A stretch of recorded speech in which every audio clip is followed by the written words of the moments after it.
Vous écoutez Radio Lomé, il est 12h30.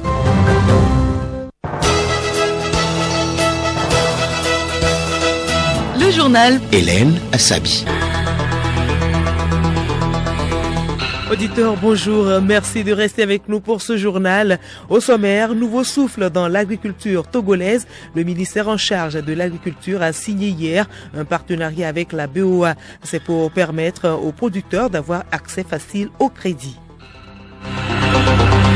L'Afrique ne produit que 1 à 2% des vaccins qu'elle utilise. Les 98% restants sont importés. Le continent veut désormais produire plus de vaccins afin de sauver des vies. Un forum mondial sur la souveraineté et l'innovation vaccinale se tient à cet effet à Paris. Aujourd'hui, jeudi, nous avons rendez-vous avec la chronique agricole. Odette Kira parle de comment conserver le maïs pour garder sa qualité. Et puis sport beach volley, l'équipe masculine du Togo est en terre marocaine. Elle va disputer le tournoi continental qualificatif pour les Jeux olympiques 2024.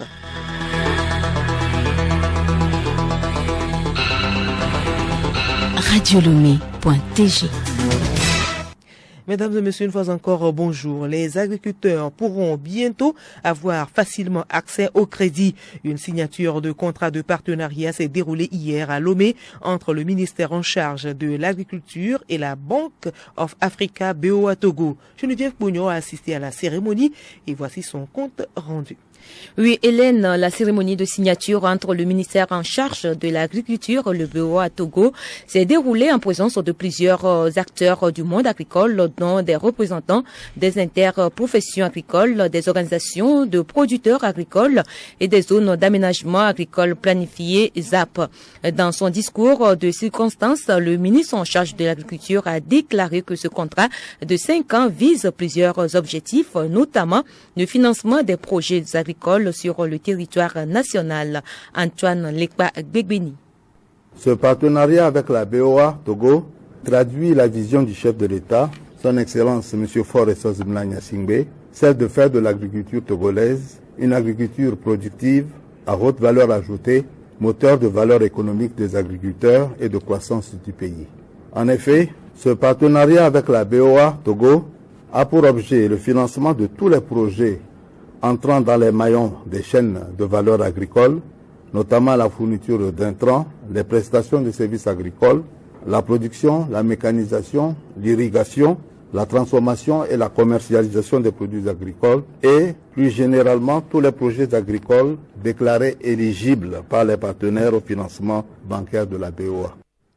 De son côté, le directeur général de BOA Togo, Youssef Ibrahimi, a essentiellement indiqué les motivations de son institution à signer ce partenariat. Parmi ces dernières, la contribution au développement économique et agricole du Togo. Ce partenariat vise plusieurs objectifs stratégiques. Faciliter l'accès des agriculteurs à des crédits à des conditions avantageuses pour l'acquisition de machines agricoles modernes, former les agriculteurs à l'utilisation et à l'entretien de ces équipements pour assurer leur durabilité, améliorer les rendements agricoles grâce à une meilleure efficacité et à une gestion optimisée des exploitations. Enfin, stimuler la création d'emplois dans le secteur agricole et les services connexes, tels que la maintenance des machines. Et bien sûr, promouvoir des pratiques agricoles durables qui respectent l'environnement tout en augmentant la productivité.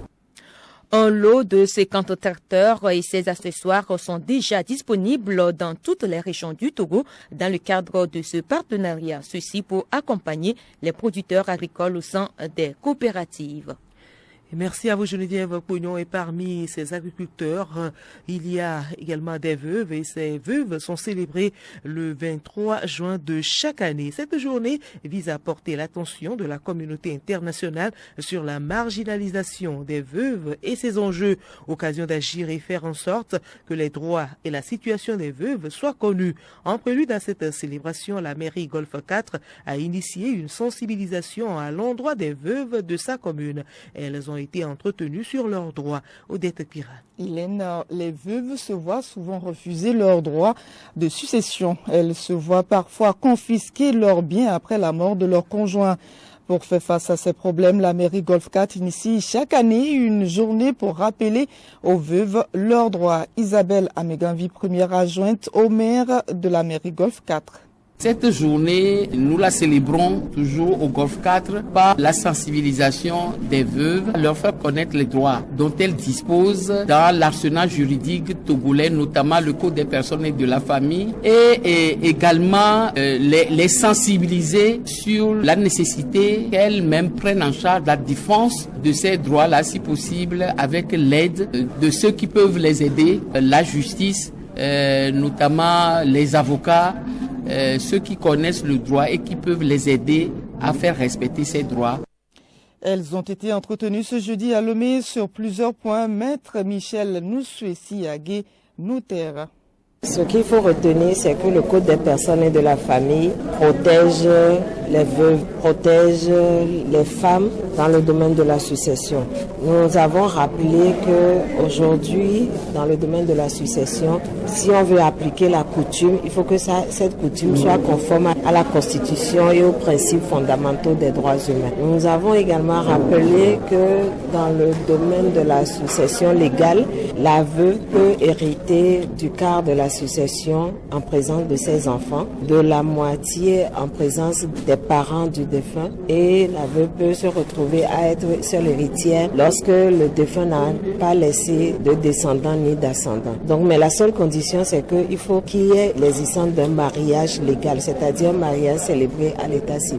On doit cette journée célébrer depuis 2011 à la première dame du Gabon, Sylvia Bongo Ondiba.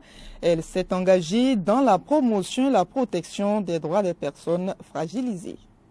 Merci à vous, Odette Pira, et vous restez avec nous pour la chronique agricole. Nous poursuivons ce journal avec ce communiqué du ministère de l'administration territoriale, de la décentralisation et du développement des territoires. C'est dans le cadre de la célébration de la journée des martyrs demain, vendredi 21 juin. À Lomé, 7h30, dépôt de gerbes à la place des martyrs par son Excellence, Monsieur le Président de la République, où son représentant sont invités à cette cérémonie les personnalités suivantes: les présidents des institutions de la République, les membres du gouvernement, les honorables députés à l'Assemblée nationale, le général de brigade, chef d'état-major général des forces armées togolaises, les chefs d'état-major des armées, les directeurs de cabinet, les attachés de cabinet, les secrétaires généraux et directeurs centraux des ministères, les secrétaires généraux des préfectures du Golfe et d'Agouenivé, les maires du Grand Lomé, les chefs cantons du Grand Lomé, préfecture Golfe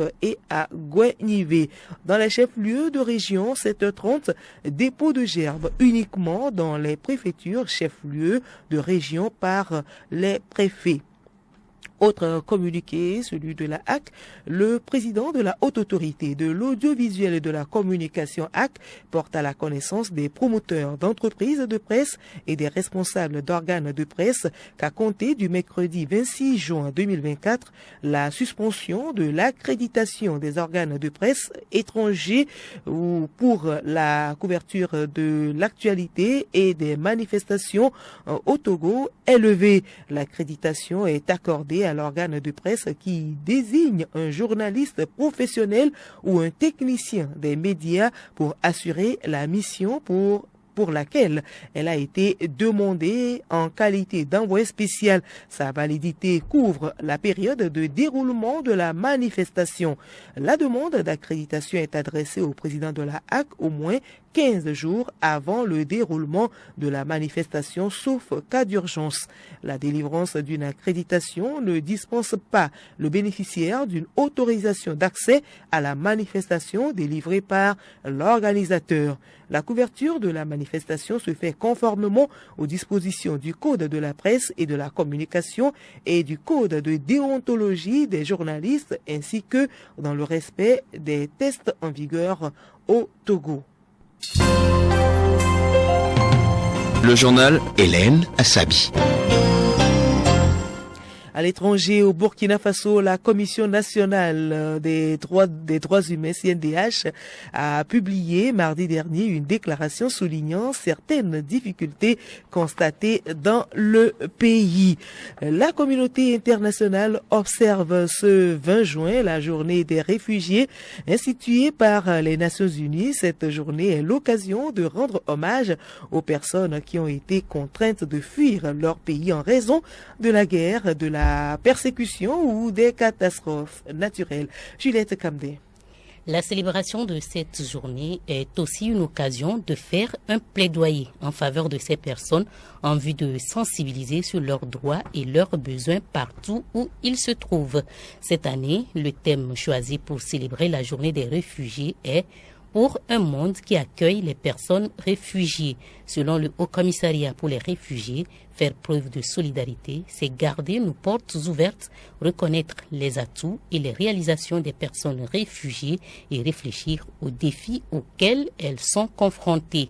La solidarité avec les personnes contraintes de fuir implique aussi le besoin de chercher les solutions à leur situation en œuvrant notamment à mettre fin au conflit pour qu'elles puissent rentrer chez elles en toute sécurité. Il faut aussi veiller à ce qu'elles aient la possibilité de reconstruire au sein des communautés qui les ont accueillies.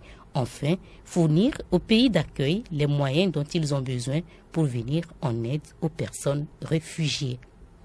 Et Paris accueille ce jeudi le Forum mondial pour la souveraineté et l'innovation vaccinale organisé à l'initiative de Gavi, l'Alliance des vaccins de l'Union africaine et de la France. La rencontre réunit des représentants des États africains, des donateurs de l'industrie pharmaceutique, de la société civile et des organisations internationales. Paco Johnson. Les présidents du Sénégal, du Ghana, du Rwanda, du Botswana seront de la partie. L'objectif de cet événement est de permettre à l'Afrique de disposer de plus de vaccins plus vite, quitte à ce qu'elle en produise davantage. Mais il s'agit d'abord de rassembler des fonds pour les 5 années qui viennent. L'Alliance des vaccins a permis, grâce à son pouvoir de négociation avec les fabricants, d'éviter 17 millions de morts en 20 ans en aidant les États africains à vacciner 1 milliard d'enfants contre la rougeole, la pneumocoque, le tétanos et la poliomyélite. Désormais, l'Alliance souhaite en vacciner 1 milliard de plus en 2 fois moins de temps. Elle veut également déployer des nouveaux vaccins qui ont été développés contre le paludisme ou le cancer du col de l'utérus. Écoutez Radio Lomé et vous avez tout le Togo dans votre maison. Magazine agricole à présent, les réserves de céréales conditionnent un élément vital pour la survie des groupes humains. Une mauvaise conservation entraîne une perte de qualité et de nutriments et par conséquent une perte de valeur et du produit. Comment donc conserver les graines de céréales, notamment le maïs, pour garder leur qualité? Nous avons posé la question à Palanga Koudjabalo de la ferme semencière de Sotoubois. Les graines même sont séchées durant 1 à 2 jours et ensuite on passe à des traitements. On utilise quelquefois des comprimés pour traiter le maïs afin de le débarrasser des ravageurs et de le conserver à long terme. On peut aussi utiliser des insecticides à poudre qu'on mélange avec les graines de maïs et qu'on conserve pendant 3 à 6 mois avant son utilisation. Pour la conservation, il faut chercher un magasin bien propre, aéré, ventilé et débarrassé de tout ce qui peut nuire au maïs. Ensuite, on cherche les palettes qu'on dispose à 1 mètre des murs du magasin et on empile les sacs de 50 ou 100 kilos sur ces palettes jusqu'à une hauteur où il faut au moins un espacement de 1 mètre entre le plafond et les piles de sacs. Ainsi, le maïs peut être conservé durant au moins 6 mois avant son utilisation. Sport beach volley ou volleyball dans le sable, le Togo rêve de décrocher un ticket pour les JO de Paris 2024. L'équipe togolaise est d'ores et déjà au Maroc pour disputer le tournoi qualificatif qui démarre ce jeudi à Zanko-Sénamé. Composée de la paire Kotoka Abraham Bruno et de Samani Achille, cette équipe masculine du Togo, très huilée et motivée, compte décrocher un ticket pour les Jeux Olympiques de Paris 2024. 24 pays se sont qualifiés en hommes et en dames lors des éliminatoires joués dans les 7 zones de la Confédération africaine de volleyball. Après la réunion technique hier mercredi, la compétition a débuté officiellement ce jeudi.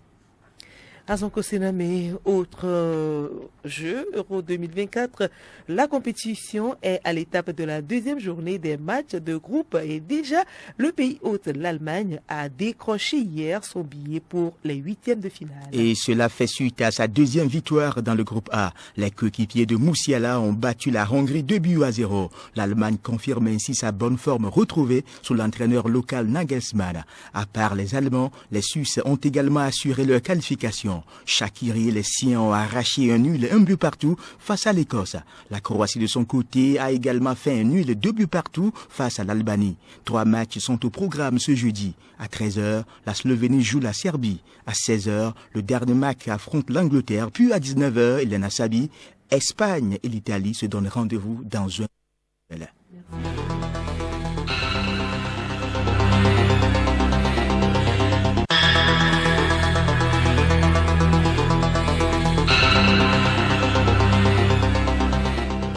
Voilà, point final à ce journal. Merci à vous de l'avoir suivi. Le rappel des titres. Un nouveau souffle dans l'agriculture togolaise. Le ministère en charge de l'agriculture a signé hier un partenariat avec la BOA. C'est pour permettre aux producteurs d'avoir accès facile au crédit. L'Afrique ne produit que 1-2% des vaccins qu'elle utilise. Les 98% restants sont importés. Le continent veut désormais produire plus de vaccins afin de sauver des vies.